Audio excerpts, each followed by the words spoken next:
USQ is home to the Centre for Australian Indigenous Knowledges. The Centre for Australian Indigenous Knowledges, or CAIK as we know it, is designed to support Indigenous students here on campus at USQ, as well as providing research opportunities for academics from within USQ and from all over Australia. We hope you enjoy the following presentations. I'd like to acknowledge the traditional owners of the country where we meet today. Today we're going to talk a little bit about early Australian history, and I ask the question, what do we know about our past? There are a few things we really need to understand, and we need to answer these questions, and they are sort of, what is Australia's history? When does it start?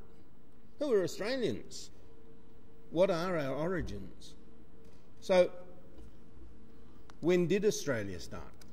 When was man first in Australia? And you can look at this in two ways. One is an anthropological perspective. The other one is an archaeological perspective. So, like most people, Aboriginal people start from a creation story.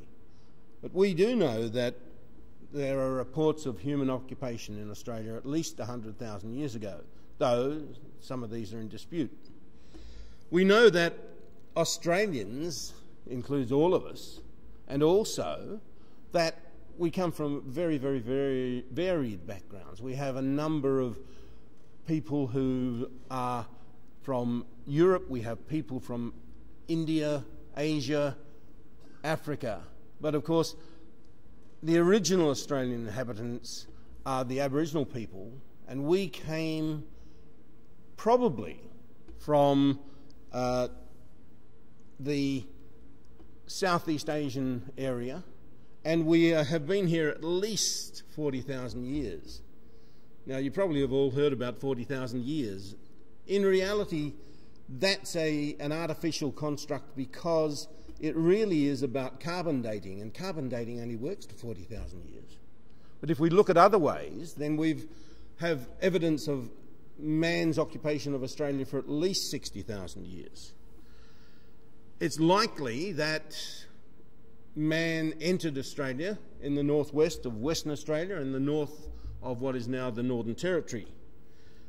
These areas, these initial settlement areas, are lost to us because as sea levels rose, any early settlements were flooded.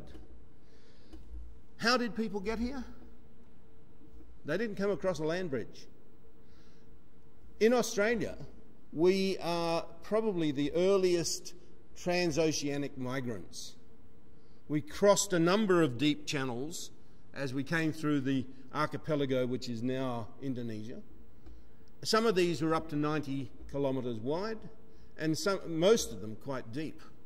When we look at that as our history, when we look at the entry of man into Australia, and we don't have a great deal of hard evidence of the actual dates, but it does show that Australia has a black history.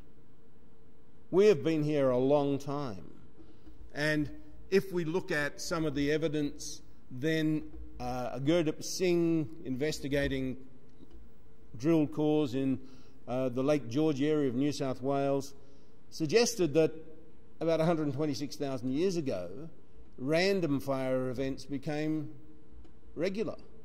And the only way you can explain this is human intervention. However, the dates that he have are in dispute, so we can say at least 60,000 years ago, man was utilising the environment in the southern half of the continent. Australia is a large landmass. You know, you can probably fit Europe into Australia 2 or 3 times, and that means that there are lots of countries, lots of cultures in the sort of landmass that Australia is. So when we think about Aboriginal settlement, Aboriginal culture, we have to think of it in a multiple term. Not one culture, but hundreds of cultures.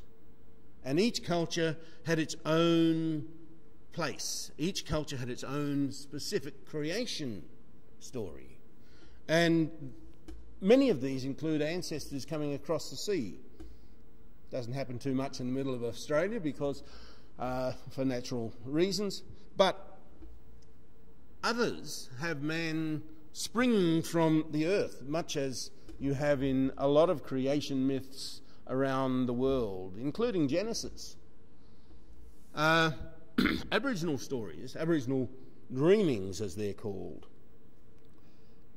come under a term created really so that we could understand or group together all of the very different names that every individual group had for their own creation. And so Stanner came up with the term dreamings, which has been taken on and accepted pretty much universally. But when we talk about dreamings, we talk about Aboriginal people's perception of themselves and the land in which they live. And all of creation is based on country. And language and country and culture go together. You can't separate them. Everything in the environment, everything in the people's world was incorporated into their belief system. So there's no way of separating people from their country. The stories provide guides and directions on living within that country and how to interact and how to behave towards each other. And these stories and these dreamings, as we call them, really developed over thousands of years, over generations. We're probably looking at 3,000 generations or more in Australian terms. So,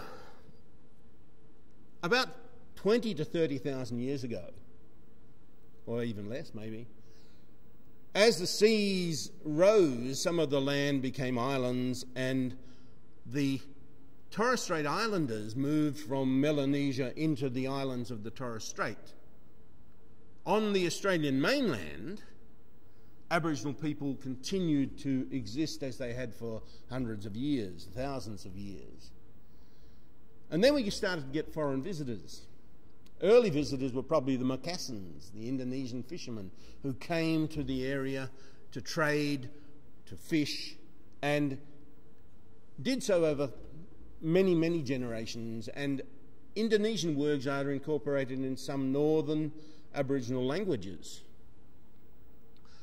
The Chinese are likely to have visited the northern shores of Australia around the 1200s, as they did across a lot of the world, and there are vague records of these. Of the European visitors, we often, if you ask people, and they will say, oh, Australia was discovered by Captain Cook. The early European visitors were the Portuguese around the 1600s, and Louis Torres was one of those. We had the Dutch on the west coast. We have Dirk Hartog leaving a plate at what's now known as Shark Bay in 1616. We have a number of other Dutch navigators and explorers who wandered around the area, including Tasman, after whom Tasmania is named. Because the British saw the country as empty and unowned, they claimed all of the Aboriginal land as Crown land for the property of the British government. Aboriginal people say, or he's taken my land. He claims it's his, he won't give it back. To many people,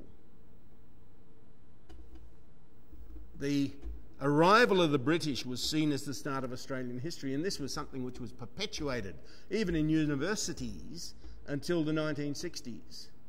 But what we have to do is we need to develop an inclusive history.